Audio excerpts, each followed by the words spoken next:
Welcome to the Professional Next Door. I'm your host, Jerry R. Smith. This program talks to professionals throughout the community.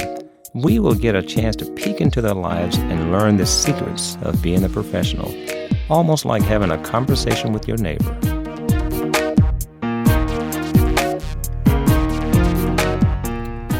Welcome to the show. I'm your host, Jerry R. Smith, 91.5 The Source, and my guest tonight, all the way from Midwest, Chicago, right? That's right. From Chicago, and then you migrated west, or did you go east at all? No, was afraid to go Afraid east. to go east. When I got in the Air Force, I said that, Yeah. okay, I grew up in Arkansas, I want to go, like, east. And they sent me to Midwest first, and then they sent me to Germany. So that's like, you can go east. Going way east across the Atlantic, going to east. Okay. David McKnight, I appreciate you coming by, man. So for the people that don't know you, give just like an elevator speech, just a little bit, because we're going to get in deep about your background. So just a little introduction about yourself. Okay. Well, I was born in the South, Mississippi. There you go, Arkansas, Mississippi, you know. Shelby, Mississippi. Wow. And my family, mother and father and brother, migrated to Chicago at that particular time, thinking we were going to get some sweet milk. We thought it was really sweet, but it wasn't sweet when we got there. Anyway, I remember that phrase, sweet milk. Came up very poor in Chicago, struggling real hard. And my background is sensitive, dramatic, and hard. Sounds like a movie script. Yeah, hard. No doubt. Grew up on welfare. Started working when I was 7.5 years old. Wow. Had like 2.5 jobs. Newspaper route. Delivering newspapers, working on the vegetable trucks and wagons and cleaning people's garages and mowing lawns and collecting bottles and cans and stuff. Really, really poor. One interesting thing about that, when I was 7.5 years old, the branch manager of the newspaper, Chicago Herald newspaper, Big time. Yeah, did not want to hire me because I was too young. Well, 7.5, I think. Yeah, okay. But my older brother, who's 2 years older than me, he got the job. I asked him, "What are you doing?" He says, "I'm making money," and we were practically starving. So I said, "Look, I want to work too." He said, "You're too small. Get out of here." Yeah. I followed him to the newspaper branch, begged the manager to give me a job. He says, "Get out of here. You're too small." I kept going back and pestering him. And finally, he said, "Okay, I'll give you a newspaper route." He gave me 12 newspapers to deliver, which was directly across the street from my house, about one block, 1.5 block. Look at that. Because at that time, we had to collect. We had to collect money, give customers a receipt, and all of that. So I did that well, and he started giving me 18 papers, 24 papers, and like that. And I worked delivering newspapers from 7.5 all the way up into high school. When I got to high school, it was embarrassing to me to be still being a newspaper boy, and because I started liking the girls and this and that, right? So I needed a more prestigious title. So what can I call myself other than newspaper delivery person? I am a professional actor. Okay. That's. Oh, by the way, while I was delivering the newspapers, my customers would ask me, "What do you want to be when you grow up?" And I was like, "What? I didn't know it. What are you talking about?" Right. They kept asking me over and over again. So me being a thinking person, I said, well, if everybody keep asking me that I guess I should know. I better come up with something. Right, I better think about what am I going to be. So I thought about a fireman, a policeman, a doctor, and all that, right? Yeah. And nothing stuck. So I said, well, what do? I said, I better pray. I better pray to God to give me some revelation as to what it is that I want to do with my life. So I did. I prayed, and then when I got in high school, it took an elective drama class. I went in that class, started reading those scripts, and got on that stage, and it struck me like a bolt of lightning. I said, Bitten by that acting bug, as they call it? Yeah, Bitten by the acting bug. Exactly. So I said, this is what I would love to do for the rest of my life. Okay, so then let's go to that. So you started acting in high school. Yes. And then after high school, what happened after that? Well, it was so hard to get employment, which is still hard. This still in the acting field? Yeah. Okay. Still hard for actors, African American actors, Right. to gain consistent, regular employment. Uh-huh. So at that time, when I was growing up, it was even worse. I mean, so I went. What time frame are we talking about? What years around? Oh, what- this was. I graduated from high school in the 50s. Uh-huh. Okay, way back. Yeah. Okay. And so it was really, really hard Right. to gain employment for African Americans. So I put it on the side, did other odd job stuff, went to the Army, with the military and all that. When I got out of How long were you in service? 2.5, almost 3 years, Right, three-quarter right. years. So now, was this around the Vietnam time? No, pre-Vietnam, right Oh. directly before Vietnam. And like so you 2 months. I got you out weren't- 2 months before. You weren't in Vietnam. like the reserve that they could call you back within that 2-year thing? You weren't? No, Wow, that's no. okay. I did my 2 3/4 years, and I was not in the reserve for some reason, which I thought about that at that time. What was the career field? I was a medic. I was in the medical corps attached to infantry, and the Fifth Army infantry soldiers. See, Army. the reason I say is that I did 7.5 years active duty in the Air Force, and I did 6 months inactive, so 8-year total commitment. And when I tested, I just like connected the dots. This was like in 73, 74 when I went in. Mm-hmm. I had no clue as to what the process was and say, what impact is this going to have on me later on in messing around with this test? I should have focused on what career, like I said, what do I want to be when I grow up? Right. What do I want to be when I enter the military? I didn't have that, the pre-thought of saying that to put that together that way. So when you went in, the medic, did you prepare yourself and you knew that was going to be the area that you're going to work in? Or how did that happen? Absolutely not. I was totally naive.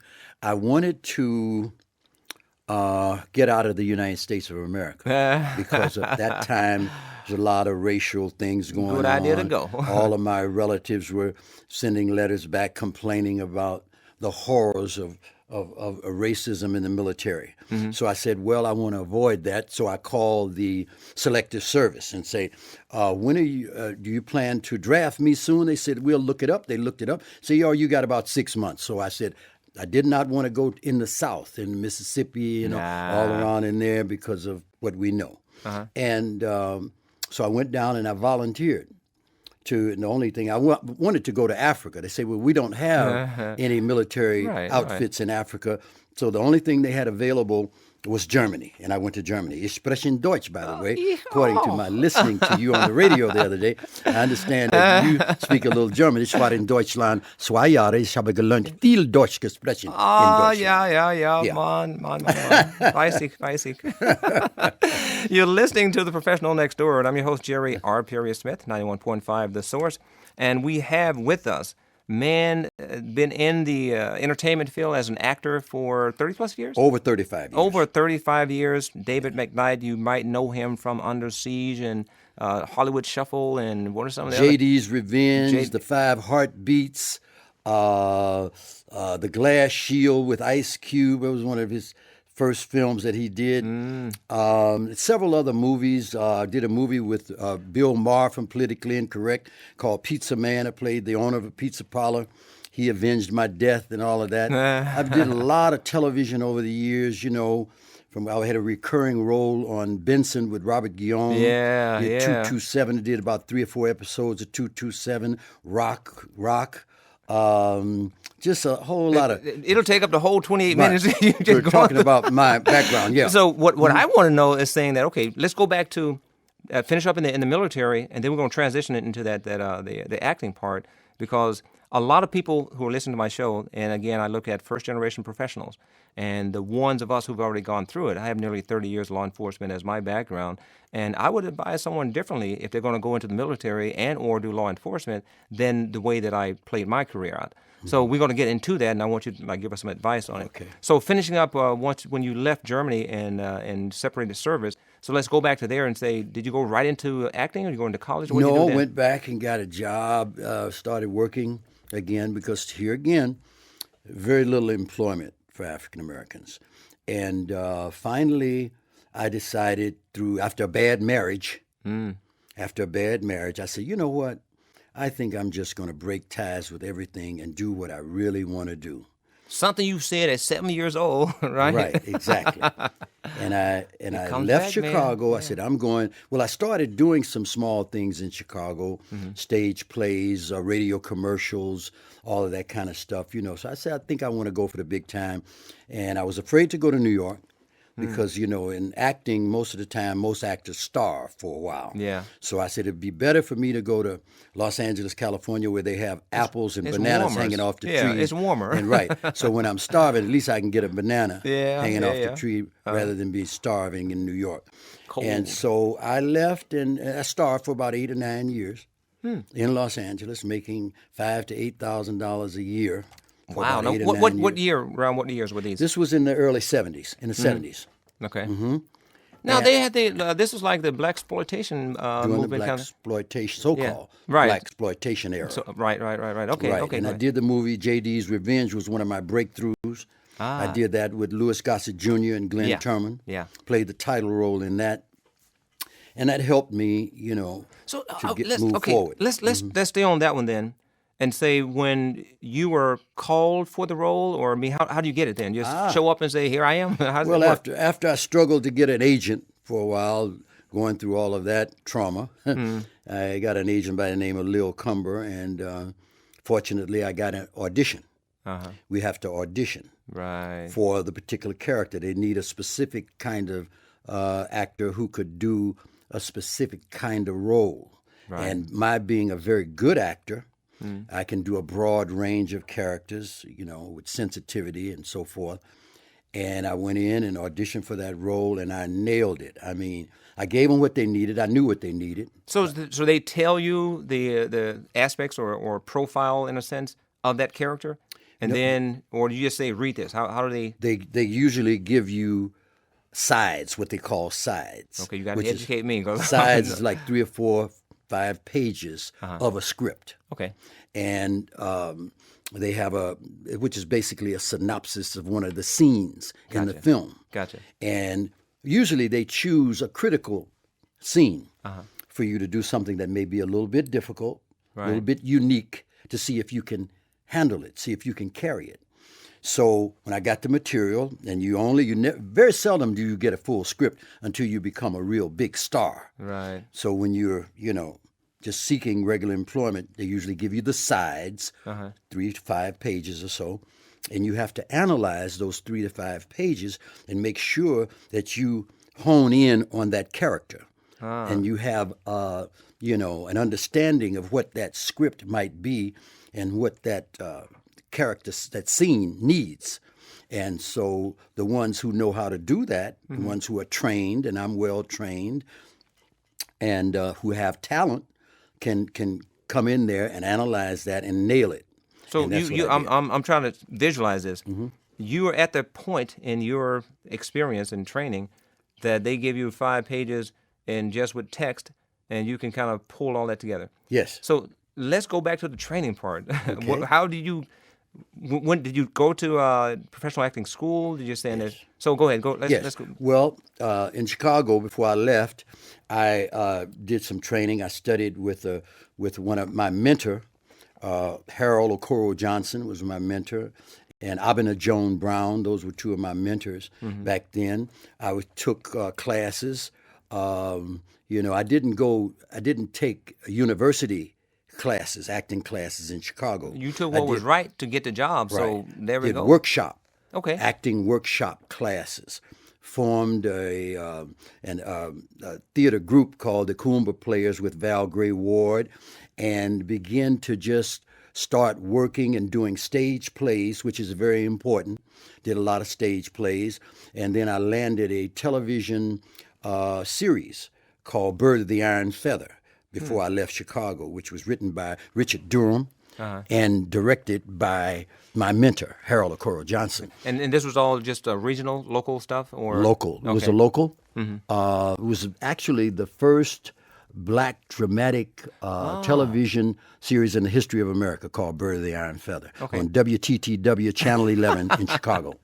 Okay, Dave. We're going to have to take a break. In case you're just joining me, I've got a guy here who's been in the business of movie, TV, commercial, voiceover, producing and mentoring and coaching, and David McKnight, the world famous David McKnight. This is the Professional Next Door, and I'm your host, Jerry R. Smith, 91.5 The Source. We're going to take a quick break. We're coming back on the other side. Dave is going to give us the benefit of his wisdom over these last 33 years. So get your pencil and paper or recording device and come back and listen to this guy. Going to take a quick second and be right back.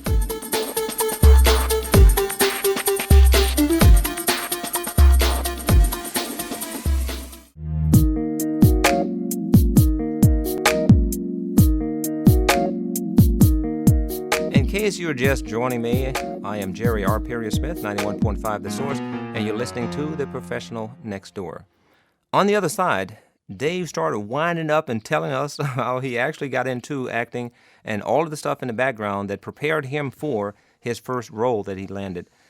He's been in the field for 30-plus years, and he started telling about what he was doing. It's like, hey, Dave, it's going to take the whole 28 minutes just for you to go down the list. You can Google him. David McKnight, just like Brian McKnight, but David McKnight, and you'll see all the work that he's done. So, Dave, all right, so now going back to you looking to a 5-page something, and you said the training. What type of training did you do that prepared you for that? A little bit. Okay, like I said, I studied with my mentor, Harold Okoro Johnson, right. And I took a lot of workshop classes in Chicago, and I did a lot of stage plays, right. Which is the foundation for acting. I've been in, by the way, maybe over 125 stage plays in my career. See, like so when you start, lining off or telling off the stage, like that's 28 minutes just to go through exactly. that. But I'm also a member of the Actors Studio, by the way, right now in Los Angeles, California. Right now, you were just down there. Well, we're gonna get into that in just a little bit, but go ahead and let's focus on the training. Training. This is what I look at saying. Everything that I was responsible for or held accountable for, I had professional training. Law enforcement, military, almost 30 years of doing that. So I am a big proponent of saying that if you're going to do something, get some professional training. Absolutely. And it doesn't have to be, having, student debts. There are a lot of different ways that you can make that happen. So your recommendation now for someone as an African American or a person of color that's coming into the field, what are some of the alternate routes that they can take to get that training to be prepared for the industry the way that it kind of works now? Okay, well, you can talk about an alternate route, but the direct route is study. Okay. And study you can do on any level. You can go to the library, get books on acting. You can get stage scripts, film scripts, and all of that. You can begin to study those. You can study Stanislavski. Stanislavski is one of the greatest acting teachers that's been around throughout history. You can go to college and get classes, acting classes, and join the drama department, study it like that. But I want to share this, that it is not necessarily a prerequisite to have a degree, right? To go to college. If you have talent and you hone that talent and you know how to function with that talent in a professional way, you can make it in the business. So now go there in your experience, and someone at home is listening to this, to say, what are some of the basic fundamental things that they can start being aware of themselves, as in if they're watching a person that they admire, say some of the work that you've done, and they want to emulate you, is that one good way that they can start developing their character or developing their persona as far as trying to get jobs? That's good. It's good to emulate other actors. That's good to emulate other actors. But what I coach actors, and one of the things I tell my students, decide what it is that you want. That's primary. That's the first thing. If you want to be an actor and you want to be a professional actor, make sure that it's something that you really, really want to do. Right. You can pray about it, meditate about it, and make that decision, because it's generally speaking, it's very, very hard. So you need to love it. You need to want to do it. You need to think about it in terms of a career, a life's pursuit. You don't have to have it as a life's pursuit. You can use it as an avocation as opposed to a vocation. Right. You can use it as a hobby. If Yeah. you like acting and you want to do it as a hobby. But if you want to do it professionally, make it your career, make money, be successful, make your livelihood from it, you got to work very hard and make sure it's what you love and something you want to do. Now, Okay. for the person, Yeah. because there are some things that my wife says, why do you even start doing that? You have no talent at it. So when a person, now this is, and I'm okay with it because I just do it as a hobby. So if you're a person that they want to be an actor of a type that it might be really more challenging for them to work on that as their character type than something that's going to be easier. How does a person, say, analyze or evaluate themselves to decide, I want to be an actor and I want to, my persona, or most of the roles I might get, I met a guy, I think he was in the boxing with Eddie Murphy and Richard Pryor, that one boxer, and he was saying if you come out and you become typecast. So if a person is looking at saying that now I don't want to be typecast, then how might they start working on themselves to be more versatile and show that as an actor? Okay. Well, in answer to your question, let's talk about the burning desire. Right. What is that burning desire inside of you? That's primary. Right. Okay. You need that. You need that burning desire, and you are your own boss. Right. It's your career, it's your life, it's your business. So hopefully you have a burning desire to do and be what it is that you want to do. Okay, that's primary. And if you have that burning desire, then you take one step at a time and you continue to pursue, work hard, study, do everything that you can to manifest a success in terms of your burning desire, because that's what you need. That burning desire is what you need. So translating that into work, and as I said, the training or that you might take yourself through, and I'm not omitting the aspect of getting a coach and going through professional training through college or however it's going to be, but I know a part of it is saying that is how disciplined you are in practicing, getting in front of the mirror or having someone to videotape you and all these kind of things, of saying that how do you, and again, a person who has to start somewhere and get to the point where someone would say, okay, I'll mentor you. If they just come right in with being no experience at all, then they might not get that mentoring thing. Okay. So then how do I prepare myself to say I'm going to attract an agent or a mentor that might sponsor me? Excellent question. Excellent question. My answer to that is, I tell my students, do something towards your chosen career every day. Do one thing towards your chosen career every day. Right. Hopefully you'll do 5, 6, 7, 8, but never let one day go by that you don't do something towards your chosen career. Wow. That is, make a phone call, go to the library, look up a word, read an acting book, whatever you can. Go to the yellow pages and find out where the agents are. Make sure you do something towards your chosen career every single day. And once you focus on that, all of those things that you just mentioned will manifest. That's what I'm talking about. That's what it is. In case you just joined me a little bit late, you listen to David McKnight. The man has been in the business for a long time, and he also teaches, coaches, train, mentoring, and all that kind of stuff. You're listening to The Professional Next Door, 91.5 The Source. The Professional Next Door is what you're listening to. So you coach. Is there a way that person's saying that they're hearing this and say, man, if I can get him, how can I get you as a coach? Okay. You can look me up on www.imdb.com. That's the website where you get all the information on any actor you want to find out any information on.